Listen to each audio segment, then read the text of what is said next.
बिस्मिल्लाहिर्रहमानिर्रहीम, अस्सलाम वालेकुम जी। अच्छा जी, आज का लेक्चर नंबर 7, इसमें हमारा जो कवरेज एरिया है उसके ऊपर हम लोग आज डिस्कशन कर रहे होंगे अबाउट द मैनेज, कुछ टर्म्स डिस्कस कर रहे होंगे। चूँकि अगर आप इस चैप्टर का मतलब देखें या इस चैप्टर का टाइटल देखें तो वह है basic audit, concepts of audit. तो हम ऑडिट के मल्टीपल कॉन्सेप्ट्स को डिस्कस कर रहे हैं बार बार, ठीक है। तो लास्ट डिस्कशन थी हमारी फ्रेमवर्क की, जिसे हमने क्राइटेरिया का नाम भी दिया था, ऐसा ही है, क्राइटेरिया का नाम दिया था। और इसमें हमने इस फ्रेमवर्क को डिस्कस करते करते, अगर आपको याद हो तो हमने journal purpose, special purpose framework पढ़ा, ठीक है। मैं जर्नल पर्पस फ्रेमवर्क ले देता हूँ और स्पेशल पर्पस फ्रेमवर्क पढ़ा। फिर उसके बाद हमने डिस्कस की अबाउट कि एक फेयर प्रेजेंटेशन फ्रेमवर्क भी होता है और एक कंप्लायंस फ्रेमवर्क भी होता है। फिर हमने डिस्कशन की थी एप्लीकेबल फाइनेंशियल रिपोर्टिंग फ्रेमवर्क के ऊपर। इन तीन चीज़ों के ऊपर हमने डिबेट की थी, ठीक हो गया। अच्छा, उसके बाद मैं आपको चीज़ अब आज उसी की कॉन्टिन्यूशन में एक चीज़ दिखाना चाहता हूँ। जिस तरह हम लोगों ने इतनी बात की, तो हमने, अगर आपको याद हो तो जब हम एश्योरेंस पढ़ रहे थे, अश्योरेंस की टाइप पढ़ रहे थे, तो वहाँ पे हमने इस तरह पॉजिटिव और रीजनेबल एश्योरेंस, या जिसे हमने हाई लेवल भी कहा था, और साथ साथ हमने लिमिटेड एश्योरेंस भी पढ़ी थी। तो मैं आसानी के लिए लिमिटेड वाली बात दोबारा पढ़ लेता हूँ, तो ज़रा आपको समझ आ जाएगी कि कैसे एप्लीकेबल फाइनेंशियल रिपोर्टिंग फ्रेमवर्क का रेफरेंस दिया जाता है। देखो, जब हमने कहा था एप्लीकेबल फाइनेंशियल रिपोर्टिंग फ्रेमवर्क का मतलब क्या है, हमने ये कहा था जो फाइनेंशियल रिपोर्टिंग फ्रेमवर्क जो है, जो एप्लीकेबल है, उसकी बात हो रही है। इस दौरान आप बहुत सी बातों का ख्याल रखे थे कि एंटिटी की नेचर क्या है, वो बिजनेस किस किस्म का कर रही है, उसका पर्पस क्या है बिजनेस करने का, ठीक है, मल्टीपल बातें। तो इसका मतलब एप्लीकेबल फाइनेंशियल रिपोर्टिंग फ्रेमवर्क के हवाले से हमने दोनों बातें पढ़ ली थी कि मैनेजमेंट भी बड़ा सोच समझ के ये फ्रेमवर्क चूज करेगी। सेकंड बात हमने पढ़ी थी कि ऑडिटर भी एंगेजमेंट के टाइम पे, यानी कि यूं कहूं प्रायर टू एंगेजमेंट, यानी एंगेजमेंट से पहले वो क्या करेगा, ये इंश्योर करेगा कि क्या एप्लीकेबल फाइनेंशियल रिपोर्टिंग फ्रेमवर्क इस काबिल है, क्या ठीक है। अगर तो एक्सेप्टेबल नहीं है तो ऑडिटर रिफ्यूज कर देगा ऑडिट करने से। मैनेजमेंट ने बेशक इस फ्रेमवर्क की बेस पे बनाया हो, ऑडिटर रिफ्यूज कर देगा, ऑडिटर कहेगा मैं नहीं कर सकता ये ऑडिट, आप मेरे से एंगेजमेंट करने आए हो ना, आप मेरी सर्विसेज लेने आए हो, मैं नहीं एक्सेप्ट करता इस पर्टिकुलर ऑडिट को। नेक्स्ट पे चलते हैं जी। सो मैं जरा इस ओपिनियन के ऊपर आपको जरा दिखाना चाह रहा हूं कि कैसे एक ओपिनियन के अंदर, कैसे जब ऑडिटर एक अश्योरेंस दे रहा होता है, उस अश्योरेंस के अंदर वो इस एप्लीकेबल फाइनेंशियल रिपोर्टिंग फ्रेमवर्क का तस्करा करता है। तो देखो बेटे, ये गौर करो, based on our review nothing has come to our attention that causes to believe that accompanying interim financial statement is not prepared. आगे वाली बात पढ़िए, in all material respects in accordance with the accounting and reporting standard as applicable in Pakistan for interim financial reporting। बात समझ आई? तो कैसे उसने reference दे दिया, बजाय कि उसने एप्लीकेबल फाइनेंशियल रिपोर्टिंग लिखने के उसने नाम लिख दिया। इसी तरह जरा ऊपर गौर करो, तो यहां पे भी ये जो लाइन लिखी हुई है पॉजिटिव एश्योरेंस में, ये जो रेड लाइन लिखी हुई है रेड कलर में लिखा हुआ जी, statement of financial position, cash flow, income statement, changes in equity, notes forming part thereof conform with the accounting and reporting standards, ठीक है, as applicable in Pakistan and give the information required by the Companies Act। इसका मतलब है report applicable reporting framework के अंदर दो बातों का जिक्र आ गया कि रिपोर्टिंग इंटरनेशनल IFRS भी और कंपनीज एक्ट के मुताबिक भी मिलकर हम इसके बारे में डिसीजन दे रहे हैं, और हम इस पर्टिकुलर फ्रेमवर्क को अपने सामने रख के ये कहते हैं कि जनाब financial statement give a true and fair view. So मैं आपको ये रियलाइज कराना चाहता था कि कैसे एक ओपिनियन के अंदर अश्योरेंस देते हुए ऑडिटर इन फ्रेमवर्क का तस्करा करता है। तो ये रेड में जो लाइंस लिखी हुई हैं, ये आपको गाइड कर रही हैं कि कैसे एक एप्लीकेबल फाइनेंशियल रिपोर्टिंग फ्रेमवर्क के ऊपर ऑडिटर जो है अपने लेक्चर, अपने ओपिनियन के अंदर अश्योरेंस देते हुए इसका जिक्र करता है। लो जी, आज ये तो कल का टॉपिक था, आज हम अपने टॉपिक की तरफ चलते हैं और ज़रा हम पढ़ते हैं, एक नया एस्पेक्ट देखते हैं कि मैनेजमेंट या दोज चार्ज विद गवर्नेंस की रिस्पॉन्सिबिलिटी क्या होती है। मैंने पहले भी इस बात का जिक्र किया था कि जब आप पढ़ रहे हैं लॉ, तो फिर मैनेजमेंट और दोज चार्ज विद गवर्नेंस ये दोनों एक ही बातें हैं, लेकिन जब आप पढ़ रहे हैं ऑडिट, तो हमने ये लास्ट लेक्चर में ये बात फाइनलाइज कर ली थी कि जब आप बात पढ़ रहे हैं ऑडिट की और उसमें अगर बात पढ़ें कि मैनेजमेंट कौन है और दोज चार्ज विद गवर्नेंस कौन है, तो हमने ये बात पढ़ ली थी कि मैनेजमेंट वो लोग हैं जो ऑपरेशन से डील कर रहे हैं। ऑपरेशन से कौन डील करता है? सीईओ और सीएफओ। ये बात हमने कल के लेक्चर में पढ़ ली हुई है। फिर हमने कहा था कि फिर दोज चार्ज विद गवर्नेंस कौन है? हमने कहा था usually we call them directors, जो कि कंपनी का स्ट्रेटेजिक विजन डिस्कस कर रहे होंगे, कंपनी को स्ट्रेटेजिक मूव्स दे रहे होंगे। यही बात डिस्कस की थी। तो बेटा आज ज़रा हम उनकी एक ओवरऑल रिस्पॉन्सिबिलिटी की बात पढ़ने लगे हैं कि एक उनकी रिस्पॉन्सिबिलिटी क्या है मैनेजमेंट की या दोज चार्ज विद गवर्नेंस की। बेटा 3 तरह की मेजर रिस्पॉन्सिबिलिटी है। नंबर 1, फाइनेंशियल स्टेटमेंट बनाना मैनेजमेंट की जिम्मेदारी है। ये बात मैं आपको पहले दिन से समझाता चला आ रहा हूं। फिर इसी तरह कंपनी के अंदर कंट्रोल्स बिल्ड करना, हमने इंटरनल कंट्रोल्स पे डिटेल बात की थी। हमने कहा था ये वो पॉलिसीज और प्रोसीजर्स हैं कंपनी के अंदर जो कि कंपनी की फाइनेंशियल की क्रेडिबिलिटी में इजाफा कर रहे होते हैं। हम ये वो कंट्रोल्स मींस प्रोएक्टिव मेजर्स, हम किसी चीज़ के गलत होने से पहले वहाँ पे कंट्रोल इस्टेब्लिश करें ताकि वो गलती का चांस ना रहे। फिर तीसरा जो मेजर रोल है that is access to the auditor को रसाई प्रोवाइड करना। ये 3 मेजर रोल हैं, मेजर रिस्पॉन्सिबिलिटी हैं मैनेजमेंट और दोज चार्ज विद गवर्नेंस की। अच्छा, पहली रिस्पॉन्सिबिलिटी की बात करते हैं। प्रिपरेशन ऑफ फाइनेंशियल स्टेटमेंट से क्या मुराद है? बेटा इससे मुराद ये है कि मैनेजमेंट की ड्यूटी लग गई कि वो आइडेंटिफाई करे क्या चीज़, कि एप्लीकेबल फाइनेंशियल रिपोर्टिंग फ्रेमवर्क कौन सा अप्लाई होगा। सो आइडेंटिफाई करे, आइडेंटिफाई करके क्या करे? इम्प्लीमेंट करे। तो आइडेंटिफाई एंड इम्प्लीमेंट, इसका मतलब है मैनेजमेंट या दोज चार्ज विद गवर्नेंस की पहली रिस्पॉन्सिबिलिटी लग गई कि उन्होंने ये आइडेंटिफाई करना है कि AFRF कौन सा है और फिर उसको आइडेंटिफाई करके अल्टीमेटली उसे क्या करना है? इम्प्लीमेंट कर देना है। क्योंकि ये इम्प्लीमेंट होगा तो फाइनेंशियल्स बनेंगी और ऑडिटर आके उसका ऑडिट करेगा। सेकंड पॉइंट कि भाई इंटरनल कंट्रोल के हवाले से मैनेजमेंट ने क्या करना है। देखो बेटा, मैंने कहा कंट्रोल वो पॉलिसीज और प्रोसीजर्स हैं जो हमें कंपनी को गाइडेंस दे रहे हैं कि जनाब प्रोएक्टिव मेजर्स कैसे अप्लाई करने हैं। जिस तरह मैं आसान सी एक कंट्रोल की एग्जांपल देता होता हूं कि सेग्रीगेशन ऑफ ड्यूटी, मैं हर बंदे की ड्यूटी अलग कर दूं ताकि कोई बंदा किसी और काम को कर ही ना सके। जिस तरह फॉर एग्जांपल आप जरा एक बात सोचिए, अगर मैं कहूं कि एक पर्सन है, ये बात मैंने पहले भी शायद एग्जांपल में डिस्कस किया है, मैं कहूँ एक पर्सन है लाइक मी जिसके पास ट्रांजैक्शन के राइट मौजूद हैं जो अकाउंटिंग की बेसिक एंट्री सिस्टम के अंदर प्लेस करेगा। और वो एंट्री से क्या होगा? सपोज मैं कहता हूँ मैं एक एंट्री पास करता हूँ, debtor account debit, sales account credit. इसका क्या मतलब है? अगर मैं कहूं ये 50,000 की एंट्री है तो इसका मतलब ये हुआ कि मैंने क्रेडिट सेल्स को रिकॉर्ड किया है 50,000 रुपए से।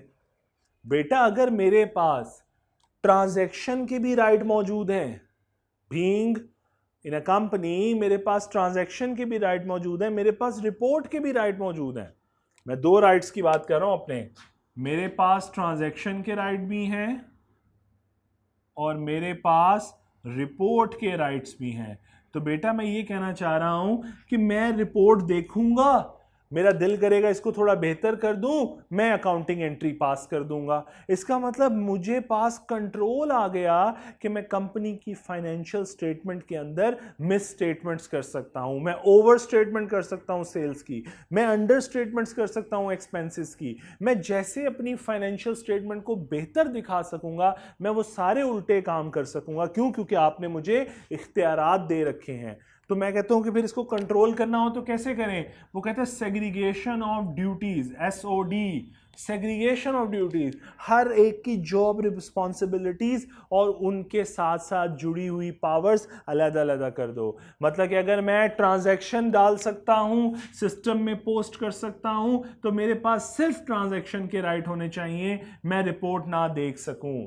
और अगर मैं इस पोजीशन पे हूं, सीनियर पोजीशन पे, जहां पे मैं रिपोर्ट देख सकता हूं, वहां पे खबरदार मुझे ट्रांजैक्शन के राइट मत दो, ताकि मैं रिपोर्ट देख के उसे तब्दील ना कर सकूं।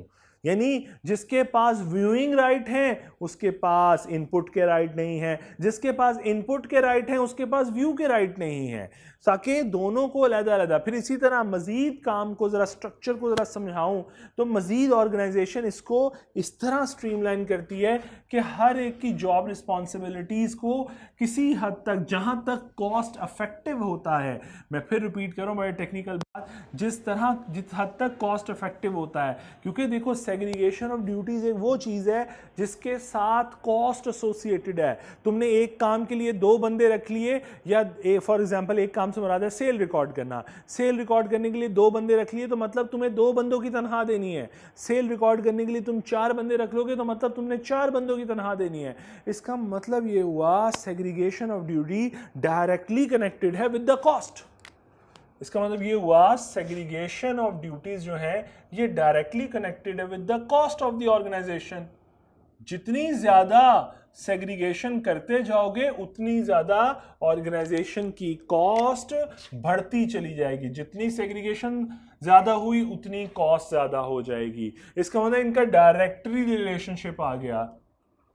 सो तभी बोला कि कॉस्ट को मद्देनजर रखते हुए जितना सेग्रीगेट कर सको उतना कर दो। सपोज मैं एक बात कहता हूं कि अगर मैं सेल्स की बात करूं, मैं आपको एक रियल एग्जांपल देता हूं, से रेडोल्फ पाकिस्तान की बात करते हैं कि रेडोल्फ पाकिस्तान प्राइवेट लिमिटेड, जो कि मेरी लास्ट कंपनी थी, मैंने पहले भी बड़ी दफ़ा जिक्र किया, इसके अंदर सेल्स का सिस्टम कैसे चलता है ताकि आपको ज़रा कंट्रोल समझ आ सके। आज मज़ीद ज़रा थोड़ा कंट्रोल के ऊपर बात कर लेते हैं। इधर सेल्स का कंट्रोल कैसे चलता है, कैसे हम इंश्योर करते हैं कि सेल्स बिल्कुल ठीक हुई हैं। अब होता क्या है, देखो ज़रा थोड़ा समझाता हूँ कि ऑर्गेनाइजेशन के अंदर एक सेल्स पर्सन जो है, सपोज एक सेल्स पर्सन जो है वो जाता है क्लाइंट के साथ और जाके निशात से कोई कॉन्ट्रैक्ट करता है। ये वो यूजुअली ईमेल के थ्रू भी कर लेता है, उसको जाने की ज़रूरत नहीं पड़ती। सपोज़ हमारे सेल्स पर्सन मिस्टर ए ने निशात के साथ जाके कॉन्ट्रैक्ट कर लिया, ठीक है, कोई सेल्स का। ये कॉन्ट्रैक्ट एग्जीक्यूट किया, निशात ने कहा जी आपका एक रॉ मटेरियल है, रॉ मटेरियल का नाम है से XYZ, आप ये हमें दे दें 200 रुपीज़ पर लीटर के ऊपर। आपका तय इन 2 लोगों के दरमियान, यानी रेडोल्फ पाकिस्तान और निशात के दरमियान रॉ मटेरियल 200 लीटर तय पा गया। आप क्या करोगे, आप इस सेल एग्रीमेंट की कॉपी को, जिसे आप PO का नाम देते हो, परचेज ऑर्डर का, हम इसे यूजुअली नाम देते थे परचेज ऑर्डर। ये जो परचेज ऑर्डर है जो कि निशात की तरफ से आया है, हमारे लिए क्या हो गया, ये देखो निशात ने परचेज करनी है, रेडोल्फ पाकिस्तान ने सेल करनी है, तो निशात के लिए ये क्या बन गया, सेल्स ऑर्डर। तो ये सेल्स ऑर्डर कौन एग्जीक्यूट करेगा, सेल्स ऑर्डर के लिए हमने एक पर्सन रखा हुआ है, से मैं कहता हूं मिस्टर ए हमारा सेल्स पर्सन है, सॉरी मिस्टर ए ही हमारा सेल पर्सन है जो सेल ऑर्डर बना रहा है। सेल ऑर्डर बना के वो भेज देता था फैक्ट्री के अंदर। फैक्ट्री के अंदर वो ऑर्डर भिजवा देते कि जनाब क्लाइंट को ये माल 200 लीटर आपने कल भिजवाना है। वो क्या करते थे, फैक्ट्री वाले कहते थे अच्छा ठीक है, वो फौरन से पहले इस ऑर्डर की बेस पे फैक्ट्री में ऑर्डर, जो स्टॉक रूम में ऑर्डर देते थे कि इतना माल जो है वो निकाल के रख दे निशात के लिए, कल उनकी डिलीवरी है। उनके लिए माल निकल आया। अब ऑर्गेनाइजेशन फैक्ट्री के अंदर माल पड़ा है, इस तरह हर एक के कहने पे माल निकलना शुरू हो जाए तो पता ही नहीं चलेगा कितना माल चोरी हो गया। तो क्या करते हैं, हम कहते हैं फिर डॉक्यूमेंटेशन चलेगी वहां पे भी। वहां पे फिर एक बनाया जाता है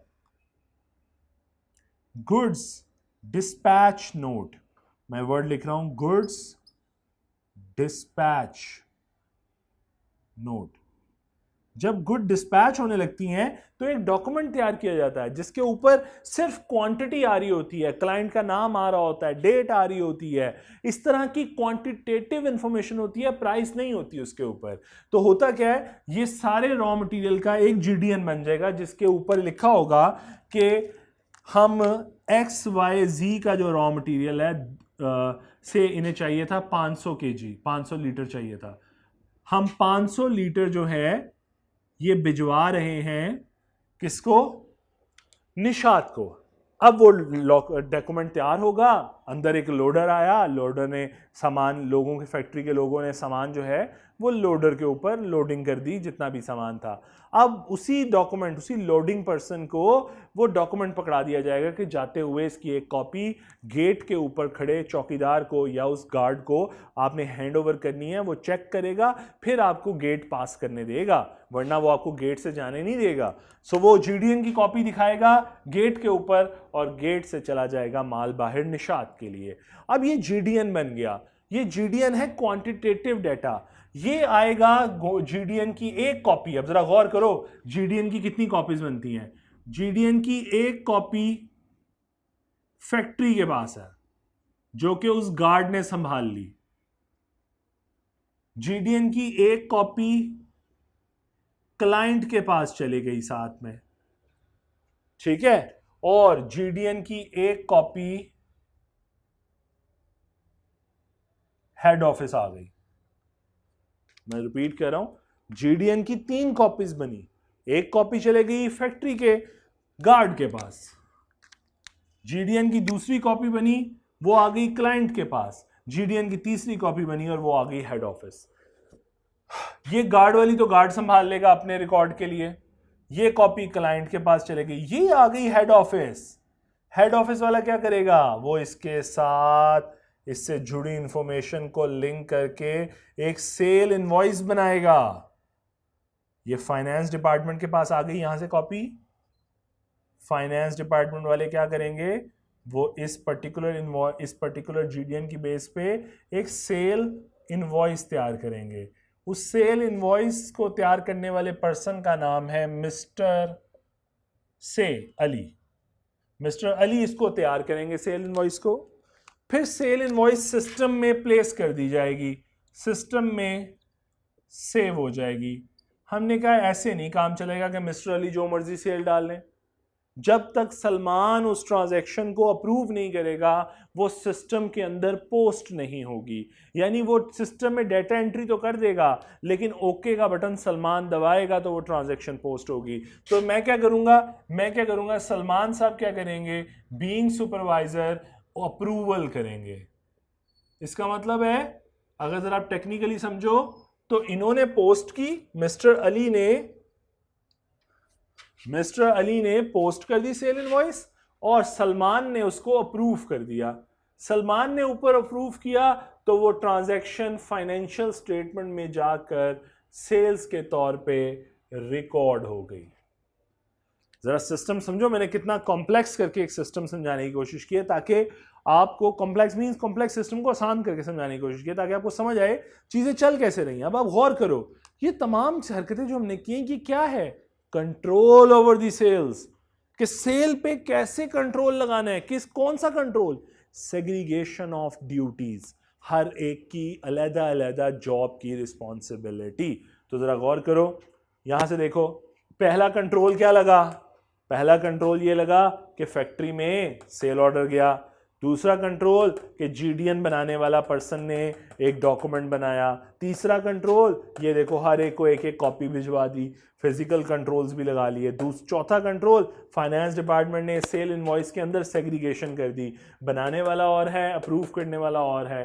तो ये क्या हो रहा है, ये सब के सब पॉलिसीज या कंट्रोल हैं। इसका मतलब है एक ऑर्गेनाइजेशन क्या कर रही है, एक कंपनी क्या कर रही है, अपने सिस्टम को बेहतर बनाने के लिए, अपनी फाइनेंशियल्स को, अपनी परफॉर्मेंस को बेहतर बनाने के लिए वो कंट्रोल्स एस्टैब्लिश कर रही है। इसका मतलब है वो डिजाइन करती है इन कंट्रोल को अपने नेचर ऑफ बिजनेस के मुताबिक, वो इनको इंप्लीमेंट करती है। ये डिजाइन किए, ये हर ऑर्गेनाइजेशन में पैटर्न डिफरेंट होगा। मैंने रेडोल्फ का पैटर्न समझा दिया, उसका अपना पैटर्न है, हो सकता है XYZ कंपनी का अपना पैटर्न हो।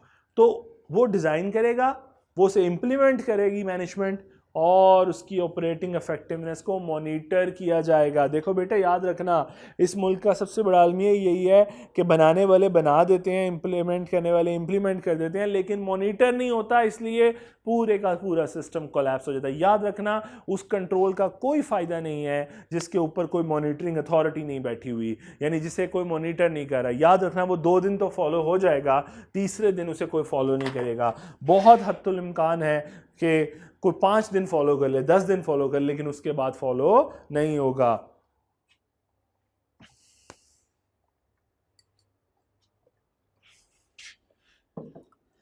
इसका मतलब ये हुआ कि कंट्रोल बनाना महारत नहीं है, कंट्रोल को इंप्लीमेंट करके उसे मॉनिटर करना महारत है। वरना तो ये ऐसे ही है बिल्कुल कि कंट्रोल बनाए, पैसा लगाया, इंप्लीमेंट किए, लोगों रखे, रिसोर्स रखे और काम कोई नहीं किया, आखिर में रिजल्ट वही पहले वाला है। तो बेशक कंट्रोल लगाओ या ना लगाओ कोई फर्क नहीं पड़ता। इसका मतलब है कंट्रोल की इंप्लीमेंटेशन के बाद उसकी मॉनिटरिंग उसकी इफेक्टिवनेस में इजाफा करती है, वरना इफेक्टिव नहीं होंगे, वरना लोग फिर वही काम कर रहे होंगे रला मिला, और वो कहते हैं ना बाईपास कर रहे होंगे कंट्रोल्स को, कोई फायदा नहीं होगा, रिजल्ट्स वही जीरो होंगे। तो अगर पहले भी जीरो मिल रहे थे, पैसा लगा के भी जीरो मिल रहे हैं, तो काहे का फायदा फिर। तो इसका मतलब है मैनेजमेंट की एक और रिस्पॉन्सिबिलिटी आ गई कि उन्होंने इंटरनल कंट्रोल्स को डिजाइन करना है, इंप्लीमेंट करना है और उसकी ऑपरेटिंग इफेक्टिवनेस को मॉनिटर करना है। Next point, access to auditor. जनाब ऑडिटर को एक्सेस प्रोवाइड करनी है, किस चीज की जनाब? जो इंफॉर्मेशन रेलिवेंट है, मैनेजमेंट की जिम्मेदारी है कि वो ऑडिटर को दें।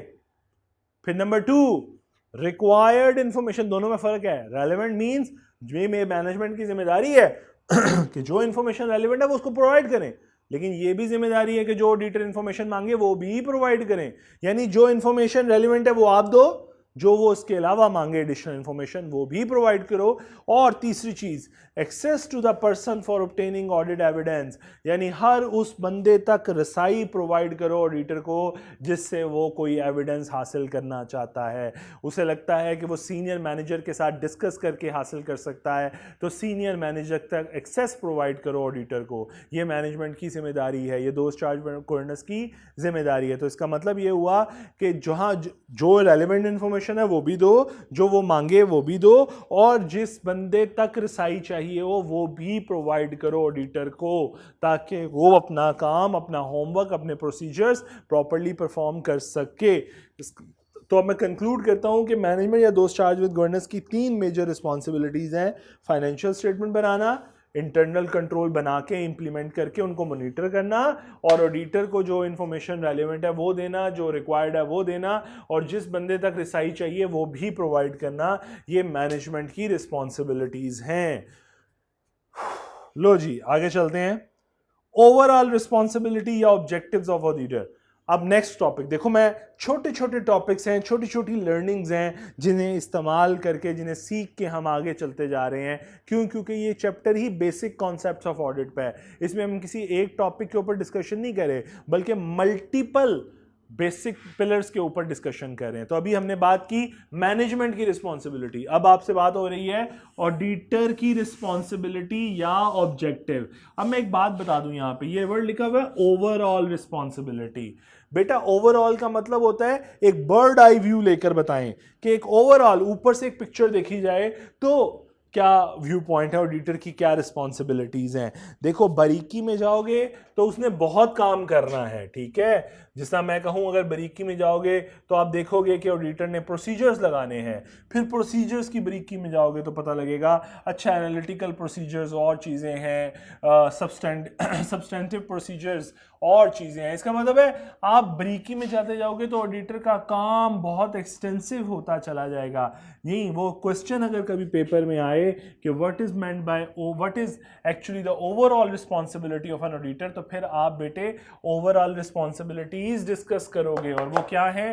वो ये 3 मेजर रिस्पॉन्सिबिलिटी है। मैं यूं कहने चाह रहा हूं कि ये बर्ड आई व्यू है। मैं अगर कहूं कि लाइक दिस, कि ये आपका ऑडिटर है, सपोज ये आपका ऑडिटर है, इसकी ओवरऑल अम्ब्रेला ये है, इस अम्ब्रेला में इसकी क्या ड्यूटीज है मेजर। अगर एक बर्ड्स आई व्यू लूं, यानी एक अपर व्यू लूं, बारीकी में मत जाइए, ऊपर से बताइए एक ओवरऑल, एक ऑडिटर को आप कैसे डिफाइन करते हैं कि उसकी क्या रिस्पॉन्सिबिलिटी है। वो कहते हैं सबसे पहला इसने रीजनेबल एश्योरेंस देनी है कि financial statement are giving a true and fair view. तो इसकी पहली ड्यूटी क्या है कि इसने अश्योरेंस देनी है, और वो भी कौन सी, या रीजनेबल या इसने लिमिटेड एश्योरेंस देनी है। इसका मतलब ये हुआ कि उसने एब्सोल्यूट एश्योरेंस क्यों नहीं देनी, उसकी वजह हमने डिटेल में पढ़ ली। दूसरी बात, वो कहते हैं इसने ओपिनियन एक्सप्रेस करना है उस इंश्योरेंस में। अश्योरेंस में करना क्या है, ओपिनियन एक्सप्रेस।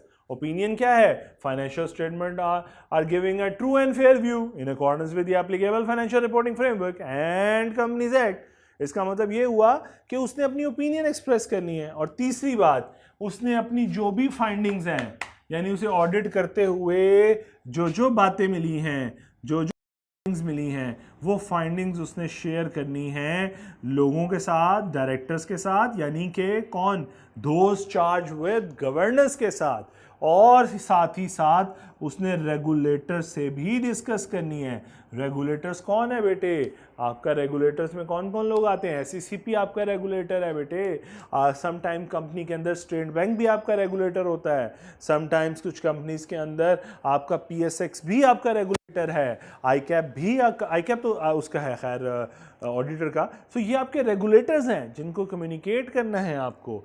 सो ऑडिटर की मेन रिस्पॉन्सिबिलिटीज क्या है, रीजनेबल एश्योरेंस देना और कहना कि financial statement free from material statement whether due to fraud and error. और फ्रॉड और एरर के हवाले से मैंने पहले भी लास्ट लेक्चर में बताया कि फ्रॉड को डिडक्ट करना या एरर को डिडक्ट करना ऑडिटर की प्राइमरी रिस्पॉन्सिबिलिटी नहीं है फ्रॉड को डिडक्ट करना, बल्कि सेकेंडरी रिस्पॉन्सिबिलिटी है।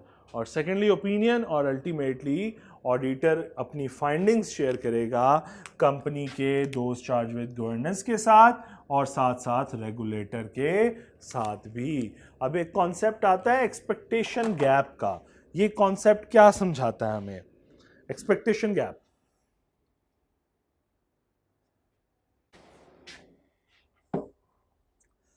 एक्सपेक्टेशन गैप क्या समझाता है जी देखो बेटा, ऑडिटर जो है वो इंडिपेंडेंट पर्सन है ना, एक इंडिपेंडेंट पर्सन है। एक तरफ कौन खड़े हैं, मेंबर्स, एक तरफ कौन खड़े हैं, डायरेक्टर्स, और बीच में कौन है बेचारा, ऑडिटर पिसने के लिए, ऐसा ही है ना। सो एक्सपेक्टेशन गैप क्या है, शेयर होल्डर या मेंबर, मैं यहां पे ड्रॉ कर देता हूं ताकि आपके लिए वो पिक्चर समझना थोड़ा सा आसान हो जाए। देखो एक तरफ खड़ा है मेंबर और एक तरफ खड़े हैं डायरेक्टर। डायरेक्टर को कहा जाता है तुम फाइनेंशियल बनाओ, मेंबर कहता है ऑडिटर को कि सर जरा चेक तो करके बता दें कि मैनेजमेंट ने जो फाइनेंशियल बनाई है ये ट्रू एंड फेयर व्यू है या नहीं। ये मैनेजमेंट है, मैनेजमेंट ने एक फाइनेंशियल बनाई और ऑडिटर को कहा जाता है कि सर, मेंबर कहते हैं, ये मेंबर्स हैं जी जो मालिक हैं, members means the share holders, ये शेयर होल्डर्स हैं जी सारे। ये कहते हैं कि सर आप ऐसा करें, आप ज़रा वेरीफाई करके बता दें कि फाइनेंशियल्स जो इन्होंने बनाई हैं क्या ये ट्रू एंड फेयर व्यू दे रही हैं कि नहीं दे रही, ये ठीक है कि नहीं है। ठीक है, तो अब होता क्या है, एक एक्सपेक्टेशन इन लोगों के जहन में है और एक रियलिटी इस ऑडिटर के जहन में है। एक्सपेक्टेशन क्या है, शेयर होल्डर एक्सपेक्ट कर रहा है कि ऑडिटर मुझे 100% वेरिफिकेशन करके देगा, और भाई नहीं दे सकता, एब्सोल्यूट एश्योरेंस नहीं दी जा सकती, लेकिन शेयर होल्डर के दिमाग में तो यही है ना कि ऑडिटर होके गया मतलब 100% वेरीफाई, मतलब ये हर वॉचर, हर ट्रांजैक्शन बिल्कुल ठीक है। इसने हर, अगर फॉर एग्जांपल 5000 ट्रांजैक्शन है तो इस ऑडिटर ने 5000 ट्रांजैक्शंस को वेरीफाई किया है, जो कि गलत है। इसकी एक्सपेक्टेशन गलत हो सकती है क्योंकि हो सकता है रियलिटी डिफरेंट हो। सो ये है एक्सपेक्टेशन गैप, यानी ये लोग क्या सोचते हैं और ये क्या कर रहा है, दोनों में डिफरेंस है। ये कुछ ज्यादा सोच रहे हैं, ये लीगल बाउंड्रीज के अंदर कम काम कर रहा है। ये कह रहे हैं 100% श्योर, ये कहता है ना ना ना, मैं तो रीजनेबल दूंगा या लिमिटेड दूंगा। तो दोनों में एक्सपेक्टेशन गैप आ गया ना, एक्सपेक्ट कर ले। सो कहते हैं what public expect from the auditor with respect to their roles and responsibility, जो कि यूजुअली हाई एक्सपेक्टेशन होती हैं, versus what are the statutory roles and responsibility of the auditor. इसका मतलब है गैप है क्या, वह पब्लिक क्या सोच रही है और इसके बदले में ऑडिटर की रिस्पॉन्सिबिलिटी क्या है, क्या होंगी। ठीक है, तो versus what are the statutory roles हैं, तो ये है एक्सपेक्टेशन गैप। अच्छा, गलतियां आती क्या हैं? ऑडिटर प्रिपेयर फाइनेंशियल, पहली जहन में ये चीज आती है ऑडिटर ने फाइनेंशियल बनाई, ना ना ना ना, ऑडिटर फाइनेंशियल नहीं बनाता। अगर किसी प्रैक्टिकली किसी कंपनी के अंदर ऑडिटर ये काम कर भी रहा होता है तो याद रखना वो शायद रिलेशनशिप में ऐसा काम कर रहा होता है, वरना वो ऑडिटर का काम नहीं है, वो मैनेजमेंट की रिस्पॉन्सिबिलिटी है। उस पर सिग्नेचर मैनेजमेंट के होते हैं। इवन कि टेक्निकल बात थोड़ी बताने लगा हूँ, प्रैक्टिकल लाइफ में भी जब ऑडिटर फाइनेंशियल बनाता है तो बाद में साइन वो मैनेजमेंट से ही कराता है। इसका मतलब है ऑडिटर उनकी ड्यूटी कर रहा है, ऑडिटर उनका काम कर देता है, उनकी हेल्प कर देता है, लेकिन असल में वो ऑडिटर का काम नहीं है। Management will always be responsible for the preparation of the financial statement. तो ये गैप हो सकता है शेयर होल्डर समझते हो कि ऑडिटर फाइनेंशियल बनाता है, जबकि ऑडिटर को पता है कि ये ड्यूटी जो है मैनेजमेंट की है। 100% वेरिफिकेशन ऑफ ट्रांजैक्शन, उनके ज़हनों में होगा शायद कि 100% वेरीफाई करना, ना ना ना ना, 100% एब्सोल्यूट एश्योरेंस तो दे ही नहीं सकता, और auditor would provide absolute assurance. वही बात भाई, शेयर होल्डर है ना, मेंबर है, मालिक है, एक्सपेक्ट कर सकते हैं कि भाई एब्सोल्यूट एश्योरेंस देगा। हम कहेंगे ना ना जनाब, हमारी लीगल रिस्पॉन्सिबिलिटी डिफरेंट है, हम रिजनेबल एश्योरेंस दे सकते हैं, हम आपको लिमिटेड एश्योरेंस दे सकते हैं, but we can not provide you absolute assurance. Auditor responsible for fraud and error detection. मैंने वंस अगेन मेंबर या शेयर होल्डर ये अज्यूम कर सकता है कि यार ऑडिटर रिस्पॉन्सिबल है फ्रॉड के लिए भी, कि वो हमें फ्रॉड ढूंढ के देगा। अगर उसने ऑडिट कर लिया है और कोई गलती नहीं मिली, कोई फ्रॉड नहीं मिला, इसका मतलब है कंपनी ने कोई फ्रॉड नहीं किया हुआ, मैनेजमेंट ने। ना ना ना ना, फ्रॉड तो डिटेक्ट करना ही बड़ा मुश्किल काम है, और inherent limitation of an audit की वजह से ये बंदा सारा ऑडिट, ये सारे फ्रॉड तो डिटेक्ट कर भी नहीं सकता, और ना ही इसकी रिस्पॉन्सिबिलिटी है। तो वंस अगेन देखो दोनों की सोच में क्या आ गया, गैप आ गया, क्योंकि मेंबर कुछ और सोच रहा है, ऑडिटर के लिए कोई और रिस्पॉन्सिबिलिटी है। Opinion on internal control, management once again member ये सोच सकता है कि यार शायद अगर ऑडिटर होके चला गया है तो इंटरनल कंट्रोल भी बड़े स्ट्रांग हैं। ना ना ना, ये ऐसे नहीं सोच सकते, क्योंकि ऑडिटर ने इंटरनल कंट्रोल के ऊपर उसका कोई लेना देना ही नहीं है, उसने इंटरनल कंट्रोल पे कोई ओपिनियन एक्सप्रेस नहीं करनी।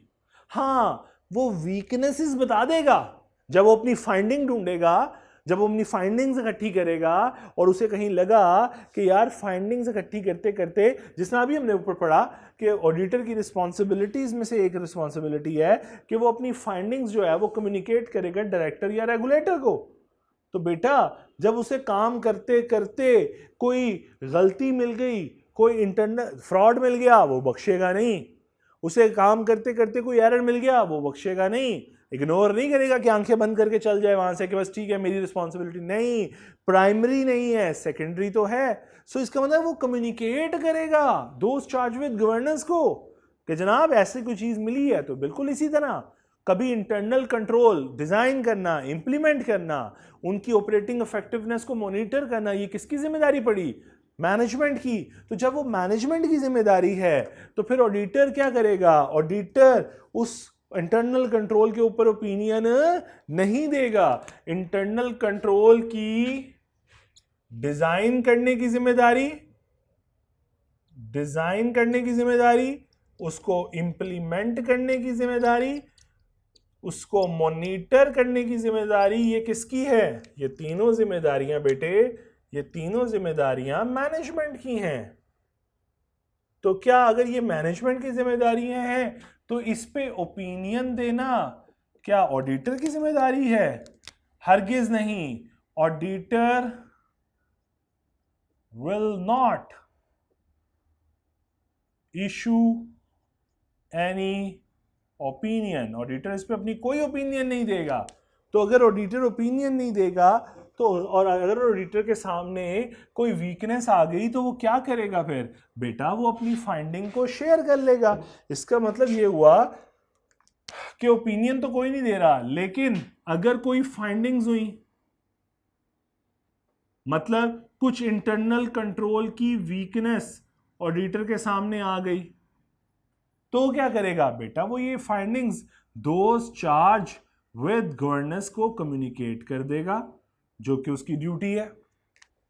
वो दोस्त चार्ज विद गवर्नेंस को बता देगा, रिटन लेटर लिख देगा कि जनाब आपके फाइनेंशियल स्टेटमेंट में गलतियां मौजूद हैं, या सॉरी गलत बोल गया हूं, आपके इंटरनल कंट्रोल में ये वीकनेसेस पाई जाती हैं। आपके फिजिकल कंट्रोल्स वीक हैं, आपके आईटी कंट्रोल्स वीक हैं, आपकी सेग्रीगेशन ऑफ ड्यूटीज नहीं है, लाइक दैट। वो इंटरनल कंट्रोल के ऊपर एक रिटन लेटर लिख देगा, इसे हम कहते हैं लेटर ऑफ वीकनेस,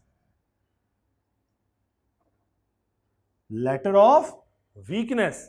और एक और जो इसका टेक्निकल नेम है, जो इस्तेमाल किया जाता है इस रिटर्न लेटर का, उसे कहते हैं मैनेजमेंट लेटर, एमएल। इसका आम हुर्फ़े ज़बान में इसको प्रैक्टिकल लाइफ में एमएल का नाम दिया जाता है, मैनेजमेंट लेटर। तो वो मैनेजमेंट लेटर लिख देगा, वो कहेगा ये जी मैनेजमेंट लेटर ले मुझसे। सो इंटरनल कंट्रोल की डिजाइन, इंप्लीमेंट, मॉनिटर करने की जिम्मेदारी मैनेजमेंट की। ऑडिटर ने कोई ओपिनियन एक्सप्रेस नहीं करनी। हाँ, कोई फाइंडिंग्स मिली, इंटरनल कंट्रोल पता चले, वीकनेस पता चली, तो दोस्त चार्ज विद गवर्नेंस को बता देंगे एक रिटर्न लेटर के थ्रू। रिटर्न लेटर क्या होगा? लेटर ऑफ वीकनेस कहलाता है, या उसी को मैनेजमेंट लेटर भी कहा जाता है।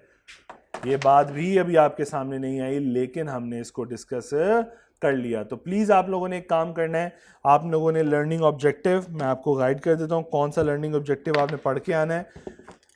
हम फॉलो कर रहे हैं आसिफ साहब की बुक, ठीक है। तो इसके अंदर जो आज हमने कवर कर लिया वो लर्निंग ऑब्जेक्टिव 4, लर्निंग ऑब्जेक्टिव 5 और लर्निंग ऑब्जेक्टिव 6 आप लोगों ने कवर करके आना है। तो आज का होमवर्क है लर्निंग ऑब्जेक्टिव 4, 5 एंड 6। अल्लाह ताला आप सबको आसानी अता फरमाए और आसानी बांटने की तौफीक अता फरमाए। Thank you.